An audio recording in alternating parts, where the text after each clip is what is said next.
happens has suddenly become much more fluid, much more flexible. Good management practice used to involve holding back the number of people allowed to work remotely and restricting the amount of time it was permitted. Well, that turns out to have been unnecessary, possibly even a brake on productivity, employee well-being and the ability to meet customers' expectations. Today's world of work is hybrid, a practical mix of on-site, mobile and remote approaches. In a hybrid workforce, the right location is defined by what works rather than by yesterday's rulebook.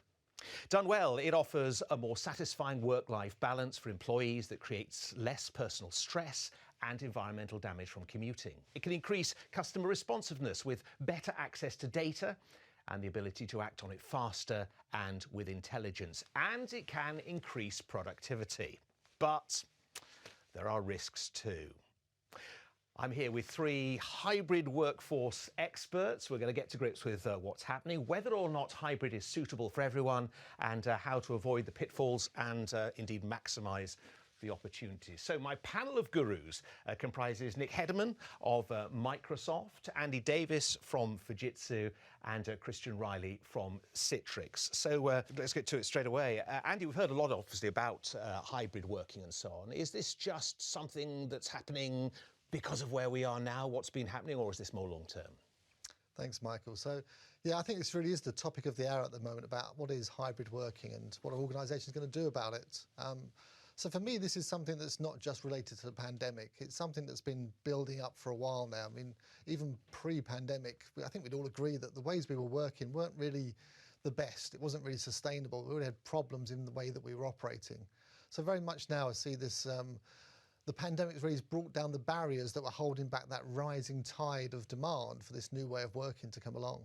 A lot of people, of course, thought this wouldn't be for them, and now perhaps people don't want to change back again. Absolutely, yeah. I mean, we did a recent survey and many employers see hybrid working as a way of greatly improving the agility of their organisations and workforces and really helping them. They see it as a way of actually empowering their employees to make faster decisions, to give them the agility they need in this now uncertain world that we live in. Presumably moving to hybrid is not just, a gentle stroll in the park. There's a lot to sort out. In what ways are you helping customers to achieve that? Absolutely. We're seeing lots of challenges and lots of customers facing significant problems with adopting this new way of working. I think what we're seeing is that you can't just replicate what you did before in the physical office into the virtual environment. That just doesn't work. To give you an example, I mean, we found that when we first had the pandemic, we started to really focus on adding in extra meetings, water cooling conversations, really keep our workforce connected. But what we really did was just fill our meetings full of our diaries full of meetings. So we didn't have any time to get work done. So it really is important that we change that dynamic. And how has the idea of sort of presenteeism culture changed? Being in the office because you've got to be in the office. Does that work the same when you're hybrid? No, it doesn't. I mean, obviously, what we need to make sure is that we avoid this kind of people get promoted or recognised just because they turn up into the office. If we're going to make this new hybrid way of working work, we need to make sure it's fair and open and equivalent for everybody. So those that work in remotely have a similar and equal chance as those working in the office. That fairness issue presumably is very important and very heartfelt by employees. Yeah, absolutely. And it goes down to really basic things. I mean, I don't know if you've ever been on a conference call where you've been the one remote and everybody else has been in the room. You know how hard it is to interject and get your point of view across. So it's really important we give people a really fair opportunity to work and contribute in this new way of working. We're going to come to some of the remedies for sort of danger zones, what can go wrong a little later. Christian, any other red flags for employers? Yes, Michael, I think the number one thing is what I've called the culture shock. As Andy was talking about, pre-pandemic we were seeing changes in the way that organisations dealt with flexible work. But I don't think we saw a tipping point where every organisation on the planet was forced into addressing their own culture to see if it was compatible with what's happened, during the COVID crisis.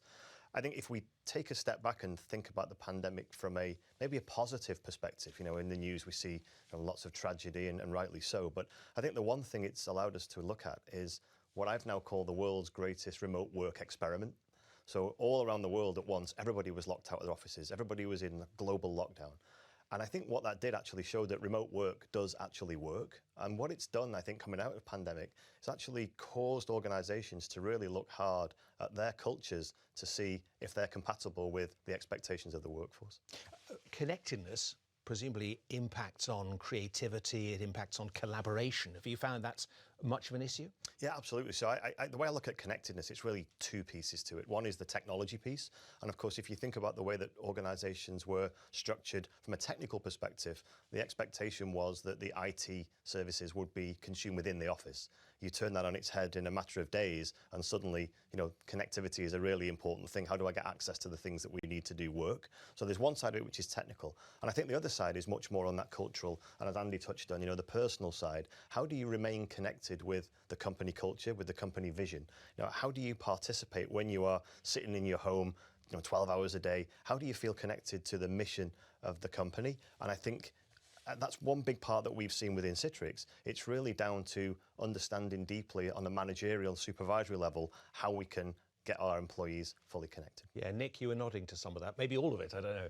Yeah, I think the point that Christian makes around, especially new starters, if you've never felt what it's like to be together as a team, actually, you could see your first few months or years in the organisation as quite a bland experience. Perhaps the barriers to moving to a different organisation are much lower. So it's an interesting challenge, I think. How do you recreate that sense of togetherness when everyone's remote? And I think the answer is ultimately leading back to this conversation around hybrid, because there is just some things you need to do in person, yet you can be very efficient and effective when you are also remote. It's a paradox in many senses. And yet you've got there's a potential division, isn't there, between presumably those who can work remotely and those who can't. Yeah, I mean, not to your point, not everyone has been able to remote work over the last 18 months during the pandemic alone, especially those on the front line. And I think that's especially important for leadership to think about how to design for the workplace for everyone, to cater for every different persona type. It's very easy for leaders, and it's so critical that this conversation starts in the boardroom and does not get delegated. It has to be on the topic of all leadership teams around the country right now. But it's also important not to just design it through their own personal lived experience. If you have been remote working, it's very easy then to design policies for what you've experienced. But in fact, you've got a large different sets of personas out there in your organisation. You've got to listen. You've got to listen to all of those different groups and design for all those different groups to be truly inclusive. And presumably something we're all aware of, the people who are working remotely or working from home, and then in a meeting will say, well, I don't want to come in more than one day a week next week or whatever. And the people who can't do that, that's really tough to hear. Yeah. Well, and I think that's where technology plays such a critical role. Frontline workers, very few of them actually have been invested in with the right sort of technology to help them to connect to each other, and also to connect that those are in information worker or HQ office roles. And so I think it's such a critical agenda item. How does how people feel as a result of this affect retention? Is this an issue? Absolutely. Or will it be an issue? Yeah, well, first of all, any organisation that is not thinking about hybrid will suffer long term. They will ultimately lose competitive advantage, because guess what? And all the surveys, doesn't matter what survey you read, the surveys are very consistent. Employees are now seeking more flexibility in the way that they work. And if the employer that they work for is not offering that, then they will ultimately go seek an organisation that does that well. In fact, I'm finding more and more that still purpose is number one thing, that when I interview people, they want to know the purpose, and thankfully Microsoft purpose is pretty well known, so they are attracted by that. But then the second question goes to what are your flexible working policies and approaches, and that's now a very strong consideration set, whereas before it might have been the company car or the healthcare package. Now it's actually how can I balance my work and my life to suit my needs. So it's become an important consideration. It's possible for some people, but we've talked about it's not something that's going to be possible in some jobs, some areas anyway. What needs to be considered here, Andy, before remote working is considered or taken on board? Yeah, absolutely. I mean, I think, as Christian said, really, this is fundamentally a people thing. It's a culture and a people thing, which makes it so hard and difficult for organisations to do, because no one organisation's culture is the same as another's. I think the other thing that's really interesting, it becomes a very personal question very quickly. So if you start to look at individual needs around the people, I mean, it goes down to things like, actually, where do they live? Have they got capacity in their homes to actually work remotely? It includes things like caring. Do they have responsibility to care for others that they need to work around? And even things like the stage of career that people are at. those that are maybe at the start of their career want to really soak up that information atmosphere for the rest of the organisation, which is really hard to do in a remote environment. I think the other interesting aspect of this is kind of the sustainability piece as well, about enabling people to be more sustainable and allow them to live in a place that's more aligned to what they want. So I think there's some key things that we can do really, and we should be asking some basic questions of our organisations to try and move this forward. I mean, the first thing for me is about understanding why we want to do this as an organisation, because there's lots of benefits, but what are the key ones we're trying to achieve here? Are we trying to achieve better access to talent, as Nick said? Is it about sustainability and improving our carbon footprint? Or is it about increasing diversity and inclusivity in the workforce? So what you're saying is the organisation's got to weigh up actually the benefits, the risks, the benefits in going into this. You're all agreeing with that? Sure, absolutely. I mean, I think just to add maybe a point to what the guys are saying here, I think it's actually quite an interesting observation that we've kind of smashed together two different concepts during the pandemic. One is remote work and the other is work from home. And they both existed in different ways before the pandemic. And the way I think about this is that, work from home is a type of remote work, but not all remote work is work from home. So if you take the example that Nick mentions about frontline workers, we think about maintenance technicians, people come out and fix the gas meters, they don't work from home because you can't, because there's a physicality to it. The construction sector, which is still booming in the UK, it's very difficult to be a bricklayer or a pipe fitter and work from home. So I think there's always been an element of remote work, and that disconnect between, what my job is, what the pandemic brings and the technologies I need, I think has been really interesting as we've looked at And in the terminology we're inclined to use, we're inclined to forget that a load of people have been working remotely in that way, in their vans or whatever, for a long time. All the way through. We're going, it's a new I think it's thing. important, as Nick says, not to leave out the frontline workers, because even though maybe they can't work remotely, there's still things we can do to help them around flexible working, so about when they choose to work and what times. I mean, shifting someone's hours of work can make a huge difference to how they can actually operate and how you can get more people into the working environment. Christian, do you want to pick up on this? I mean, the idea of what you would say to organisations who are looking to adopt hybrid practices. Yeah, absolutely. I mean, I think fundamentally, it starts with, I have an aversion to the new normal. I don't think, coming out of this, I don't think things will ever be the same as they were pre-pandemic. So I think aversion to the term, or the fact we're assuming it's going to be? I have an aversion to the term because I think it suggests that we know the answer and we say where we are now is normal. I think I'd like to suggest that we're in the new now, and the new now will change as organisations, make their own decisions. I think fundamentally most organisations really must respect the fact that to be successful, they're going to have to adjust to what the employee demands are. And I'm not suggesting that employees would hold the companies hostage, but the reality is that throughout the pandemic, people have made the decision to relocate to different parts, to exit the rat race and move to different parts of the country, which of course is good for the economy in different areas. But from an organisation perspective, I think starting with the fundamental understanding that there is no one answer. We see this in Citrix customers, we've seen it in Citrix ourselves.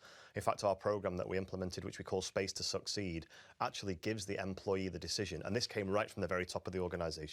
So it came down and it said the best way to solve this is for have the employees and the management teams to work together to find when it's suitable for full remote work, when hybrid will work, and when full office will work. But you've got to make sure it's going to work for everyone and for the company as well, as we've talked about. And there are additional extra dangers, not being able to monitor perhaps calls to employees, how they're being treated, abuse that can happen. How do we deal with that? Sure, yeah. I think safety of employees, whether it be physical or mental, and I think the case of well-being has been front and centre, and I would put safety firmly in that same structure. I think making sure that we don't burn employees out, making sure that they don't get abused if they're maybe they're call centre workers working in a strange environment, being at home and trying to mix work and family at the same time. And I would imagine those kinds of roles are things where the potential for abuse and the potential for harm is significantly more than in other industries. I think we have a fundamental duty of care as leaders in organisations to make sure that we look after our employees. It's a fact in Citrix, it's a fact in Microsoft Fujitsu and every other organisation on the planet. And I think making sure that we provide a safe environment for physical or remote work is absolutely fundamental. So that's got to be top of the list. The safety of data as well. I mentioned, accessibility to data wherever we're based and so on. Safety of that's important. Yeah, absolutely. You know, I think if you follow that path of remote work, of course, you still need access to applications and data. So cybersecurity becomes a huge part. And I think in some recent surveys, we've seen as many as 6 out of 10 IT leaders say that they don't believe there's enough investment in their organisations in cybersecurity as a result of the change in the dynamic post-pandemic. So I think we're going to see, you know, the bad guys unfortunately getting much smarter in the way that they do, you know, the tricks that they use to infiltrate organisations. I think we're going to see IT spend on security go through the roof, and we're going to have to make sure that we balance the end user experience for each individual in the organisation with the security and compliance needs of the company. Clear message coming out here is you can't just wait for everything just to fall into place in this. And also, perhaps organisations have relied on the goodwill of employees to make it work. We've got to do better than that. It has to, so like I said earlier, it has to come from the top. And you can't delegate hybrid. It needs to be institutionalised into every conversation that happens at a leadership level. And also, leaders need to be very humble about the journey that they're going to go on. Hybrid today, this summer, will look very different in a year's time and 2 years' time. And ultimately, organisations, to Andy's point, are all very different cultures. They're going to have to experiment. Some things will work, some things will fail. You can experiment in small teams, you can experiment across the organisation. To what extent is there a danger of people burning the candle at both ends if they're being asked for outcomes rather than timesheets, which is going to often be the case? Well, we saw it actually during the lockdown period, the 8 a.m. to 9 a.m. and then 5 p.m. to 7 p.m. The usage of our technologies across all of our customers just absolutely exploded, Teams being the most obvious one. And so that was a clear indicator that people were working when they were typically previously commuting. So I think it's really important for organisations to put the focus on creating bookmarks to the end and the start of each day, and also the importance of mental and physical well-being. It's very easy for it to start blurring into the entirety of your day. But what we have is online meetings one after another and then leaking into your own evening as you try and sort out your work. And that comes down to great management and great leadership. You've got to make sure that there is time for people to take, and also discipline within your own calendar, but even just shortening meetings, encouraging people to do walking meetings as opposed to sitting in physical spaces, and just great role modelling from leadership communities to make sure that there's time to be able to do work and also unwind and disconnect. So this is so much, coming back to what Andy was talking about culture. This is so much based on rethinking culture. Absolutely, and just making sure that those lessons are shared amongst manager communities, that there's role modelling coming from the top, and even for organisations to start thinking about teaching new skills. You think about the role of a meeting and doing a great hybrid meeting. You need to have a moderator in that meeting. You need to have someone, much like you today, who's directing things, who's looking at what's going on online as well as in the room and connecting the dots. And who can move things on to somebody else occasionally. But I mean, Andy, really thought I wanted to say there, what we've got from everybody here is a feeling of a much stronger emphasis on the needs of employees, on how to look after them. Absolutely. It's critical that we put people at the centre of hybrid working if we are to make it work. We know how hard it is to hire good people, and it's even harder to keep them in an organisation, especially now they have more opportunities available to them. They can now choose to go to organisations that do offer flexible working, that does enable them to have that work-life balance they're seeking. And it's also great for employers too, as we know that highly valued and supported staff drives great employee experience, and that's core to providing customer experience as being the main competitive advantage that organisations can seek in today's world. So it's really a virtuous circle where by improving employee experience, we can improve customer experience, which is good for the organisation and good for the people. And that has to be what we're all after. Great thoughts. Nick, Andy, Christian, thank you very much indeed.